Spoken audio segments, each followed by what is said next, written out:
Sir, step away from that desk. You are interfering with a hospital emergency. You should be worried about the pumps, not about me. If there is anyone in this building who has ever worked a live network intrusion, come to the nurse's station now. Please. The last voice belonged to the charge nurse, and it did not sound like a charge nurse anymore. It came out of her the way a person yells for help in water.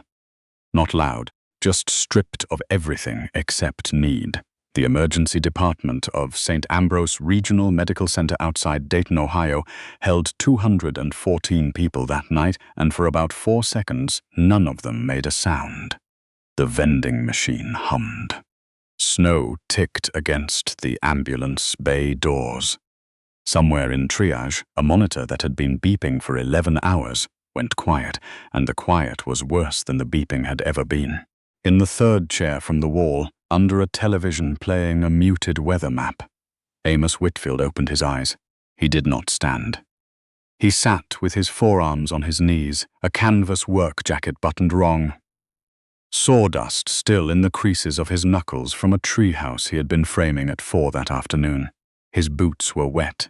His phone was dead. To the woman across the aisle, he looked like a contractor who had brought his kid in after a bad fall and was going to argue about the bill. His daughter's head was against his arm, Juniper Whitfield, 9 years old. A fresh fiberglass cast running from her knuckles to just below her elbow. Purple, because she had spent 4 minutes choosing between purple and green, and the tech had let her.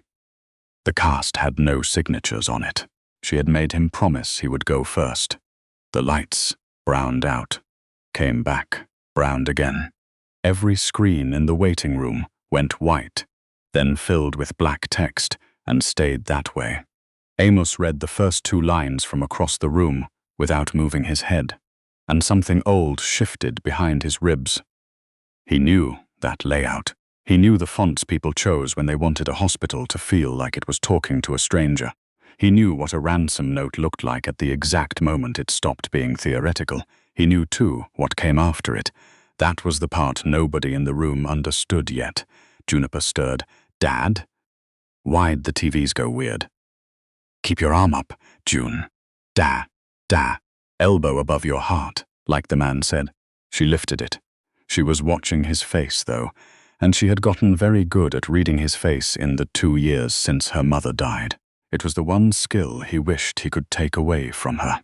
Behind the triage glass, Grace Kilbride, 46, charge nurse of the night shift, was staring at a workstation that no longer belonged to her. She had worked at St. Ambrose for 19 years. She had run this department through a bus rollover on Route 4, through a 4th of July with 3 gunshots. And no attending. Through the year, her husband left, and she never once called off. She had never seen every screen in her department go dark at the same instant. Her fingers found the phone. Nothing. Her badge would not open the medroom. The pharmacy cabinet sat there like painted boxes. Then the second thing happened, and it was so much worse. The infusion pumps in Bay 6 stopped. Not all of them. 2. The pumps hanging on a steel pole beside a 6-year-old boy named Micah Doyle, who had come in at 8:40 with a cough that had turned out to be much more than a cough, who was now sedated and vented, and depending entirely on a machine to keep the tube in his throat from being the worst experience of his short life. The pump's screens went black, held and rebooted to a safe mode splash. Micah's mother, Shauna Doyle, was sitting in a plastic chair with her hand around her son's foot. She did not know what the splash screen meant. She only knew that a nurse, who had been calm for 2 hours, stopped being calm. Dr. Imani Castellanos, 38, the attending, came out of Bay 6 walking fast and thinking in 3 directions at once. She had already done the math nobody else had done. The ventilator had a battery. The pumps had a battery. The building had a generator. None of that mattered if the machines themselves were being told to lie down. Grace, she said, whatever this is, it's not in the computers anymore. It's in the devices. I know. Who do we call? I called. Corporate IT is in Indianapolis. The number rolls to a Q. A Q. Dr. Castellanos put both hands flat on the counter, then get on the overhead. And Grace Kilbride, who had spent 19 years being the person other people ran toward, walked to the middle of her own emergency department and asked a room full of strangers if any of them knew how to save it. Amos Whitfield heard the announcement twice, once through the ceiling speakers and once underneath it in a memory he had not invited. A windowless room in Charlotte, 4 in the morning, an entire regional bank going down one directory at a time, and a 29-year-old version of himself with a legal pad saying, "We have 11 minutes, we do not have 12. He had built a company on 11 minutes. Redwater Systems, 240 employees now, 3 floors of a converted mill in Cincinnati, a client list he never talked about at his daughter's school. He had started it in a basement with a used server and a wife who believed him. Rosalie had died on a Tuesday, pancreatic. 11 weeks from the scan to the funeral. 4 months later, sitting on the edge of Juniper's bed while she refused to look at him, he had made the only promise that had ever cost him anything. No more war rooms. No more nights. When the phone rang and Dad became somebody else's answer. When something's on fire, June, somebody else runs in. Not me. Not anymore. She had believed him because she was 7, and because he had never lied to her. He sat in the chair now with his dead phone in his pocket and his daughter's cast against his ribs, and he watched Grace Kilbride's eyes travel the waiting room. She started at the vending machine. She moved along the wall. She looked at a man in a Bangles jacket. She looked at a woman rocking a toddler. She looked at Earl Prosser, 74, hunched over a walker, with a laceration taped shut above his eyebrow. She looked at Amos. She looked at Amos for less than half a second, at the work jacket and the boots and the sawdust and the kid, and she moved on. Amos felt it land. It was not new. It had a texture he could have described with his eyes closed, like a coin he'd carried so long the face wore off.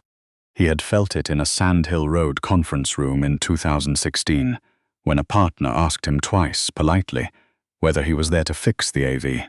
He had felt it at his own product launch, when a reporter shook the hand of his white VP of engineering and asked her how she'd founded the company.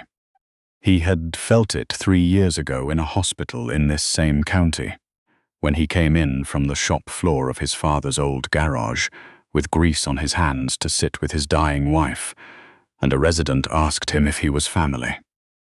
The world made its guess about Amos Whitfield before he opened his mouth. It had done it his whole life. Tonight it was going to have to make a different one. Across the waiting room, a man stood.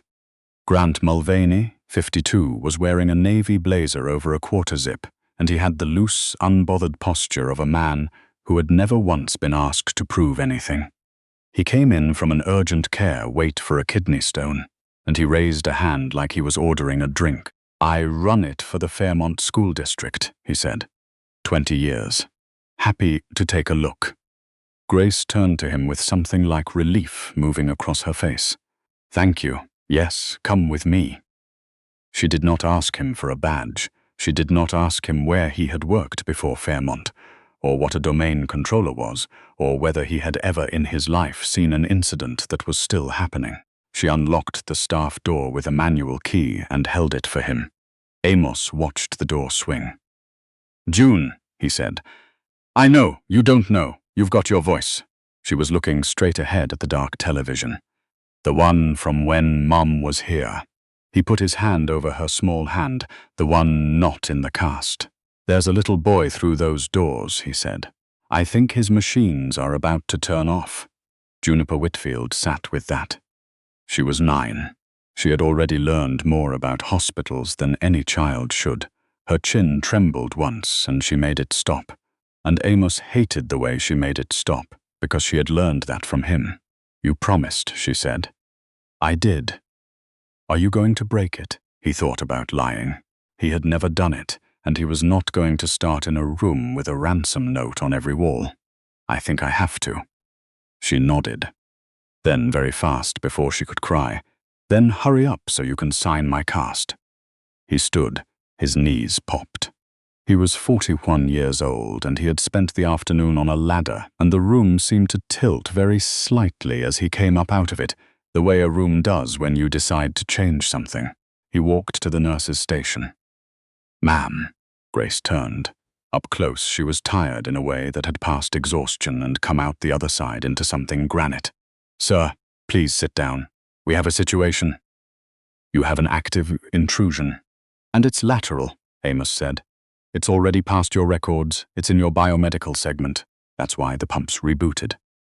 Grace's expression did not change, but her hand came off the counter. "Who are you?" "Amos Whitfield. I've done incident response for 19 years. "For who?" "I run a company that does it." Behind her, Grant Mulvaney reappeared in the doorway, a laptop open across his forearm. "It's a phishing thing," he called out. "I've seen this. We just reboot the servers and restore from backup." "If you reboot," Amos said, without turning, "you'll lose the one thing that can still bring this hospital back." The waiting room heard that. A dozen faces turned. Grace's jaw set. "Sir, do you have any identification?" "Not on me. N? My wallet's in the truck. My phone's dead. I carried my kid in here with a wrist bent the wrong way, and I didn't stop for my laptop bag.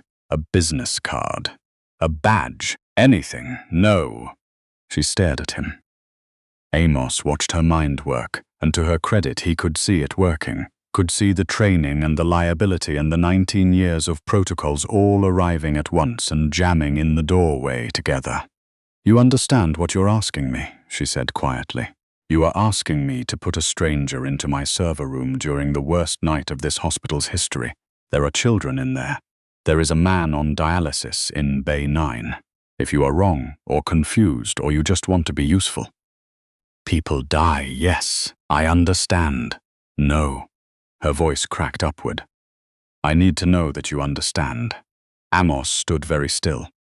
He could feel the old thing rising in him, the reflex to shrink, to apologize for the volume of his own competence, to sit down, be agreeable, be small, and let the room stay comfortable. Down the hall, an alarm changed pitch. He said, "You don't have time to trust me slowly, ma'am?" Grace Kilbride flinched, not at his tone. His tone was almost gentle. She flinched at the accuracy. Then, from behind her, a voice she had not expected. "Did you ask him for ID?" Earl Prosser had gotten himself up onto his Walker 74, gauze over his eyebrow, a Korean-era Marine Corps ball cap that had been sweated through and washed so many times it had gone the color of a nickel. He was pointing one crooked finger at Grant Mulvaney and the open laptop. The department went very quiet. "You unlocked that door for him in about 2 seconds, Earl said. "Didn't ask him one question. This man's been standing here 3 minutes and you've asked him 4. Grace's face went hot. She opened her mouth. "Nothing came. "I'm not accusing you of anything, honey," Earl said, and he said it kindly, which made it worse. "I'm telling you what I watched." For the rest of her life, Grace Kilbride would come back to that moment, the way you come back to a stare you missed in the dark. She turned to Amos. Her voice, when it came, was different. "Prove it to me, fast, however you can."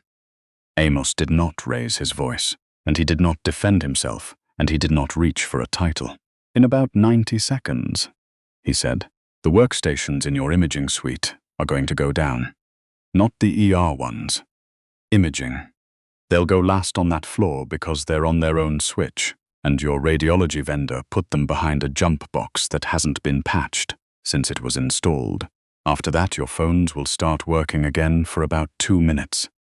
And it will feel like the worst is over. It isn't. That's just the encryption finishing the first pass and starting the second. When your phones come back, that's your last window to save your backups. If somebody reboots those servers in that window, you will be charting on paper for 6 weeks, and you will lose every image taken in this building since Christmas. Silence. Grant Mulvaney said, "That's not how." The overhead phone at the nurse's station rang. Grace didn't answer it. She was watching the wall clock. At 84 seconds, a tech came running from the corridor that led to radiology, out of breath, holding a clipboard for no reason at all. CT's down. The whole suite's down. Grace Kilbride looked at Amos Whitfield, and something happened in her chest that she would not be able to name until 3 in the morning, sitting in her car in the employee lot with the engine off, and her hands shaking on the wheel. It was not gratitude. It was not fear. It was the sound of a story she had told herself about a man in a work jacket coming apart in her hands. "Come with me," she said. The server room at St. Ambrose was not a server room. It was a converted supply closet on the second floor with a fire door, 2 racks, a portable air conditioner venting out a window, and a folding chair. In the folding chair sat Wren Holloway, 24 years old, the entire overnight IT staff for a 211-bed hospital. She had been employed for 14 months. Her badge photo still showed her with bangs. She had a caffeine tremor and a hoodie with her college's name on it, and she was staring at a screen where a progress bar was moving in a direction that meant nothing good, and she had not blinked in a while. She looked up when the door opened. Her eyes went from Grace to Grant Mulvaney to Amos and back to Grace. "Ma'am, I don't. I've never." Her voice broke into pieces. "I've read the run book. There's a run book. It says call the vendor, and the vendor's cue is Wren." Grace crouched. "Breathe. There's a boy on a vent. Breathe." Wren breathed. It sounded like a person coming up from underwater. Amos took a slow step in. He did not go to the keyboard. He put his hands in his jacket pockets, and afterward, Wren would remember that above everything else. The man walked into the worst moment of her life, and he put his hands in his pockets. "Wren," he said, 3 questions. "Then we work." She nodded. "Is your backup appliance on the same domain as everything else?" A long pause. "Yeah. It authenticates against. Okay, hey. Second, does your biomade network route through the main core, or does it have its own uplink? Own switch. But it comes back to the core. There's a route." She swallowed. "There's a route. Because the vendor needed remote access for the pumps. Ah. Third, is anybody logged into that vendor's remote tunnel right now?" Wren turned to the screen. Her hands were shaking so badly the trackpad registered nothing. She tried again. Amos did not reach over. He waited. "Yes," she said. "Somebody's in it." "Then that's the door," Amos said. "And it's still open," Grant Mulvaney said from the doorway. "You reboot the..." "Nobody reboots anything." Amos did not turn around. "Sir, I'm going to ask you to hold the door open with your foot so we can hear the hallway. That's a real job. I need it done." It was not a real job. Grant Mulvaney knew that. He also knew, in the way a man sometimes knows a thing about him, files it somewhere, he will not have to look at it again, that he had no idea what was happening in this room. He held the door. "Wren," Amos said, "it's your keyboard. I will not touch it. Everything that happens in this room you do. Understood? I don't want it to be my keyboard. I know. It's yours anyway." She put her hands on it. What followed took 19 minutes, and Amos Whitfield never once raised his voice. "Kill the vendor. Tunnel. First. Not the whole internet. Just that one. If I kill it and they're mid-write, then we lose whatever they were writing. We're going to lose things tonight. We're choosing Wren killed it. Nothing happened. The progress bar kept moving. She made a small, wounded sound. "That's fine," Amos said. "That's expected. What's on that rack is already lost. We're not saving that rack. We're building a wall. A wall where? Between them and the pumps. Between them and your backups. That's it, 2 walls. Everything else can burn." Down the hall, an alarm began to chime, and it was joined by another, and Grace Kilbride's radio said something with the word Bay 6 in it, and Grace's whole body turned toward the door and did not go through it. "Grace." Amos's voice, quiet. "Dr. Castellanos knows how to run pumps by hand. She's done it in residency. Go tell her that. Tell her exactly 19 minutes. How do you know 19 minutes? Because I'm watching how fast it's eating that bar, and I know how big that volume is." Grace looked at him for 1 second longer. Then she was gone, running. And she did not run like a nurse. She ran like a mother. Wren's hands hovered. The switch config. If I pull the wrong port, I take down the med room. If I take down the med room, they can't. Say it out loud. What? Whatever your brain is trying to hide from you, say it in the open where it has to behave. Wren's throat moved.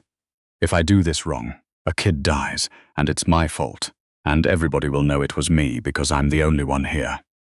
Amos let that sit in the air for exactly as long as it needed to. Okay, he said. Now, is that true? Yes, half of it's true. You're the only one here. That part's true. He leaned down, not close, just enough that she had to look at him. The rest of it is a story you're telling yourself while a clock runs. That kid's alive right now because a nurse named Grace is holding a syringe. You have 19 minutes and one job. Pull the uplink on the biomed switch, physically, with your hand. Do you know which cable it is? Aye. There's a diagram. There's always a diagram. Is it right? No. Then don't use it. Follow the cable.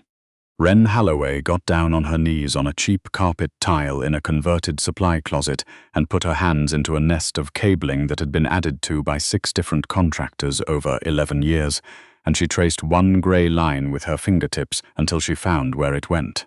This one. You, sure? No. Better answer than yes. Amos crouched beside her, still not touching anything. Pull it. She pulled it. Somewhere 2 floors below, a boy named Micah Doyle kept breathing, and the 2 machines beside him, cut off now from anything that could reach them, deaf and dumb and blessedly stupid, went on doing the only thing they had ever known how to do. Wren sat down hard on the carpet. Not done, Amos said. Backups. Right. She scrambled up. They're on the domain, you said. I said they authenticate against the domain. That's the problem. They can be told to delete themselves by something wearing an administrator's face. Then how do I? You take the appliance off the network, and you turn off the port at the switch, and then you go find a piece of paper and write down the time you did it, because in 9 days a federal agent is going to ask you, and you are not going to remember. She almost laughed. It came out shaped like a sob. She did it. And for 4 minutes in that closet, with the portable AC roaring and Grant Mulvaney's shoe wedged in the door, nothing bad happened. Wren looked at the 2 dark ports and put her forehead against the cold metal of the rack. It's over, she said. It isn't. What? Amos was watching the 3rd screen, the one nobody had been looking at, a log window, scrolling. Something's still talking, he said. Wren spun. That's the imaging vendor's box. It's not even. It's authenticating. Right now. It's trying keys. How is it still up? I killed the tunnel. You killed 1 tunnel. Amos's voice stayed level, and only a person who knew him well would have heard the change in it. Rosalie would have heard it. There's a 2nd path. Somebody built it and never told you. Wren, if that box reaches the backup appliance before you shut that port, none of this mattered. She was already moving. Her hands were steady now, which surprised her more than anything else that happened that night. Which port? You tell me. I don't. She stopped. She looked at the blinking lights. She counted. She thought about a cable she had noticed in October and meant to ask about and never had. 22. Are you guessing? I'm remembering. Then do it. She shut it. The log window stopped. The room was very loud with the air conditioner and very quiet with everything else. Wren Holloway turned around slowly, and there were tears running down her face, and she did not appear to know it. Did I? That was yours, Amos said. I didn't see it. You saw it in October, and you carried it for 4 months, and it came back when you needed it. He straightened up, and his knees popped again, and he suddenly looked exactly like a 41-year-old man who had been on a ladder all afternoon. That's what training is. That's the whole thing. Everybody thinks it's about the good day. By 2:15 in the morning, there were 9 unmarked cars in the ambulance bay, and a woman from the state health department in a parka over pajamas. Micah Doyle was stable. He would be extubated at noon and would ask his mother, first thing, whether he had missed Saturday. The pumps had never stopped. Dr. Imani Castellanos had run them by hand for 22 minutes, with a resident calling out numbers, and her forearms would ache for 2 days. The hospital was on paper. Every chart in the building was a clipboard. It would stay that way for 11 days, and then for 2 months of half measures after that. Nobody died. That last sentence would appear in a federal report, and it would be the whole report, as far as anyone at St. Ambrose was ever concerned. Amos Whitfield sat on an unmade gurney in a hallway near the loading dock and answered questions from a man with a lanyard. He answered every one of them the same way. Wren Halloway pulled the uplink. Wren Halloway found the second path. I stood behind her.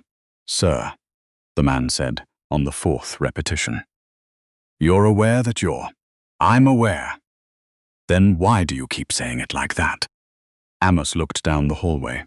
Wren was sitting on a plastic chair with a cup of coffee she hadn't touched, still in the hoodie, her hands wrapped around it, being talked at by 2 people in suits.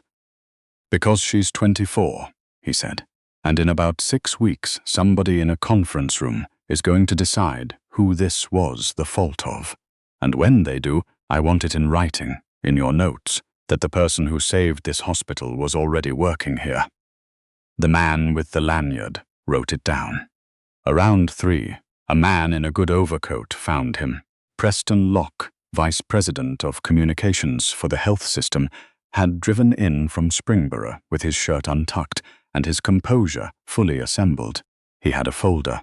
He had already spoken to 2 board members and had the specific brightness of a person who has decided that a catastrophe is, at its core, a communications problem. "Mr. Whitfield." The handshake was excellent. "I want to say, on behalf of everyone, how's the boy in 6? Preston blinked. He's stable, I believe." "Yes." "And the dialysis patient in 9? "I'd have to check."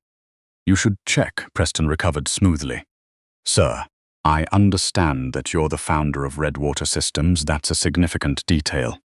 I'd like to talk about how we tell this story. There's already footage circulating from the waiting room. Your name is in it. We'd want to ensure everything is characterized accurately." Amos turned the word over, accurately. He had heard that word used this way before, in rooms with better carpet. It never meant true. It meant safe. "I'll tell you what happened," Amos said. "Your charge nurse asked a room full of people for help. A man in a blazer stood up, and she took him at his word. A man in a work coat stood up, and she asked him for ID. Preston's smile held, but only barely. "I'd be careful characterizing." "I'm not characterizing. That's the timeline. There's video, Mr. Whitfield." "Quita now. Nobody wants this hospital dragged." Behind Preston Locke, a walker came scraping down the linoleum. Earl Prosser stopped 4 feet away, gauze still taped over his eyebrow, ball cap in his fist because he was indoors. "Son," Earl said to Preston, "I'm the one that noticed, not him. You want to have a conversation about accuracy? Have it with me, because I've got nothing to lose and a very good memory." Grace Kilbride had come up the hall behind them. Her hair had fallen out of its clip. There was blood on the cuff of her scrubs that was not hers, and she had been awake for 21 hours, she said. "It's true." Preston turned. "All of it," Grace said. "I unlocked the door for 1 man without a single question, and I stood there and asked another man for. I'll put it in my statement. I'm putting it in my statement tonight." "Grace," Preston lowered his voice. "You don't have to." "Yes, I do." Her chin came up. "You want the story told accurately. That's the story." The hallway had filled up without anyone noticing. A respiratory tech. 2 paramedics. Shauna Doyle, standing in a doorway with her arms crossed hard over her chest like she was holding her ribs together from the outside. Dr. Castellanos, leaning in a doorframe, 4 arms still aching, said, "Wren Halloway pulled the cable." "Wren Halloway pulled the cable." Amos agreed, and a voice at the back of the crowd, small and cracked and mortified, said, "I held the door." Grant Mulvaney was standing at the edge of it. Blazer wrinkled. Laptop closed under his arm. His face was the color of a man who has been given, unexpectedly and against his will, an accurate reflection. "I don't know anything about any of this," he said. "I run a help desk. I fix Chromebooks for 8th graders. He looked at Amos, and then he looked at the floor. She never asked me, and I let her not ask me. I wanted to be the guy. Nobody said anything. Then Grant Mulvaney turned around and walked out of the hallway, and it was probably the first honest exit of his adult life.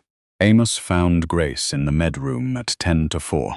She was counting narcotics by hand with a flashlight in her teeth, because the cabinet wouldn't open and somebody had to. When she saw him, she took the flashlight out and clicked it off. And for a second, in the dark, the two of them just stood there among boxes. "I want to say something," she said, "and I want to say it badly, because I've been rehearsing it for an hour, and every version sounds like an excuse. You don't owe me a speech. I owe myself one." She set the clipboard down. "I've been a nurse for 19 years, and I have told myself that whole time that I see people.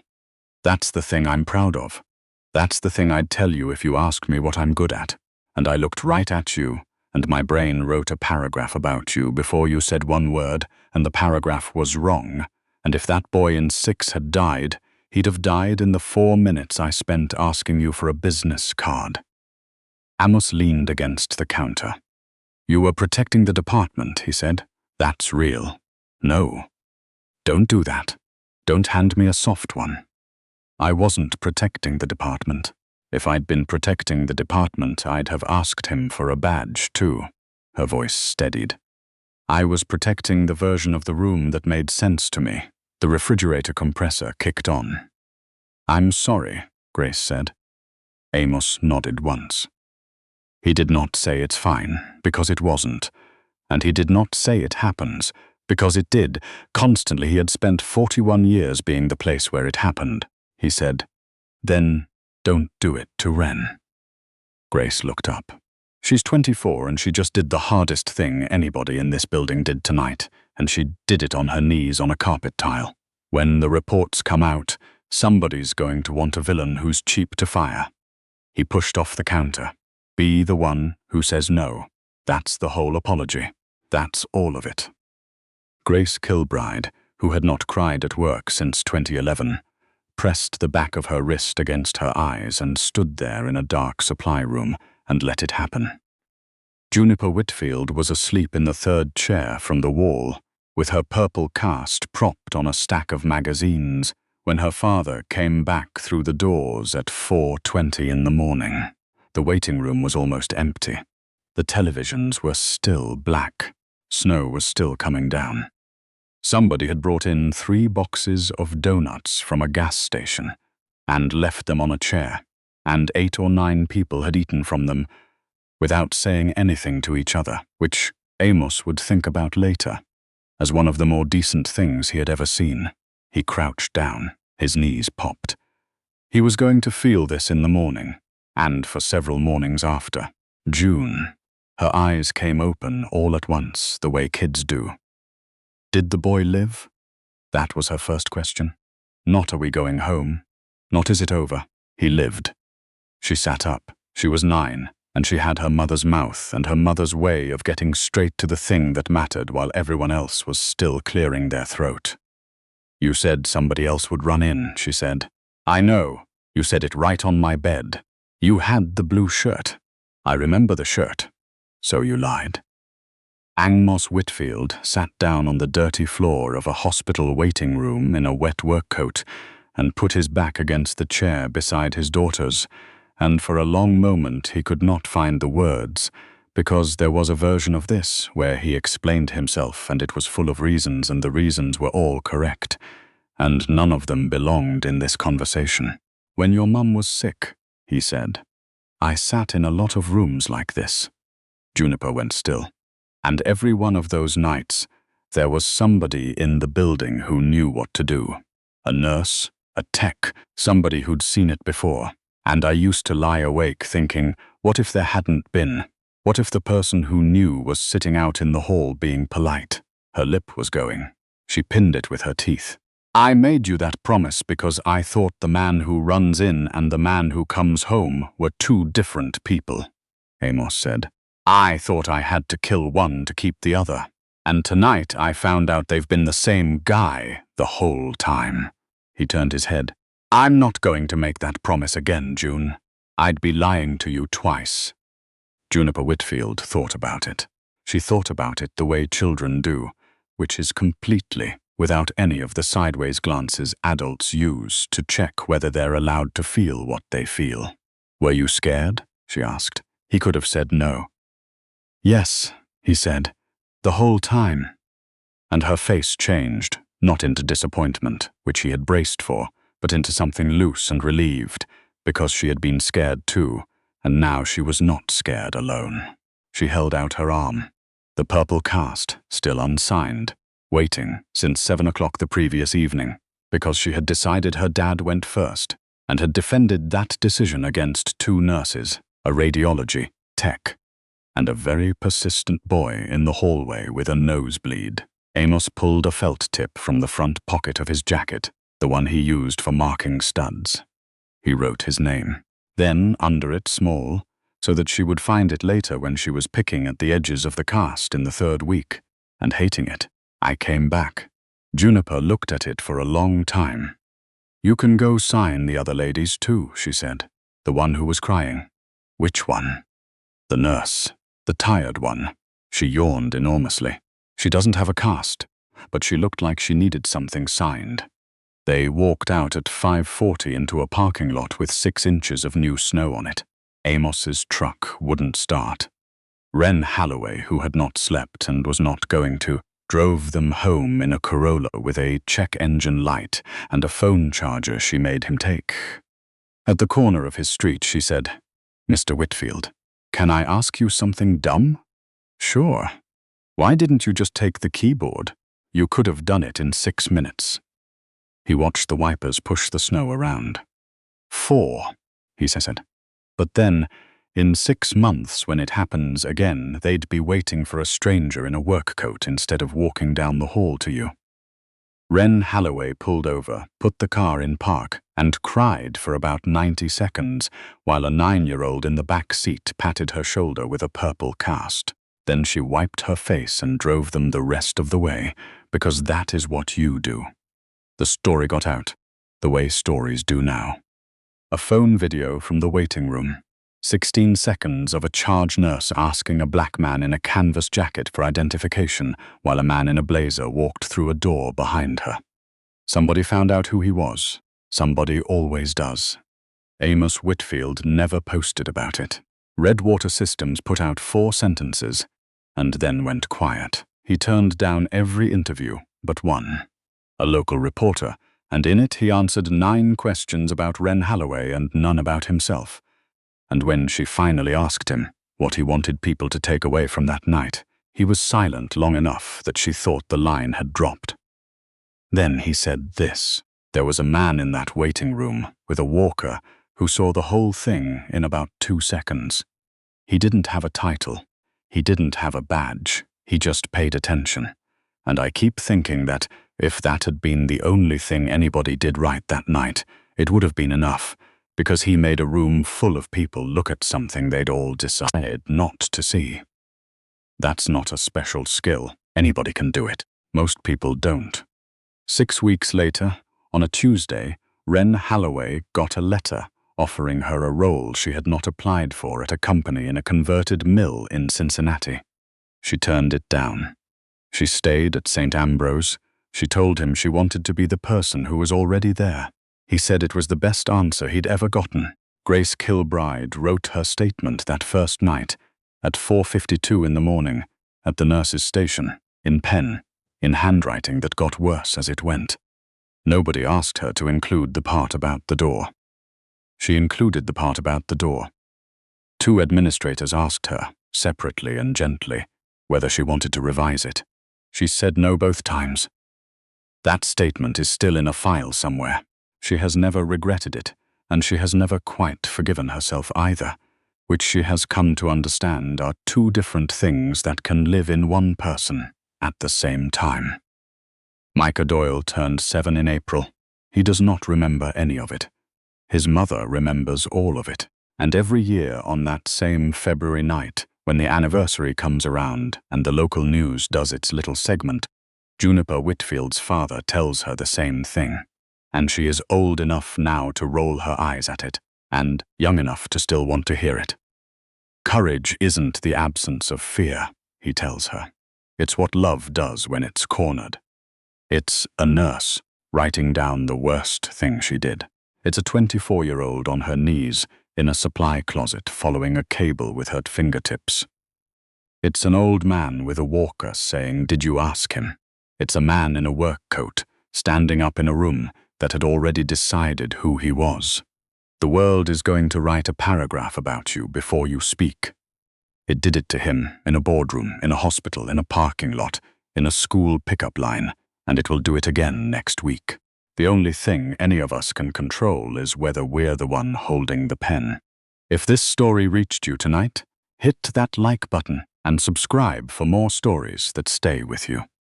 And in the comments, leave 3 words. Never judge anyone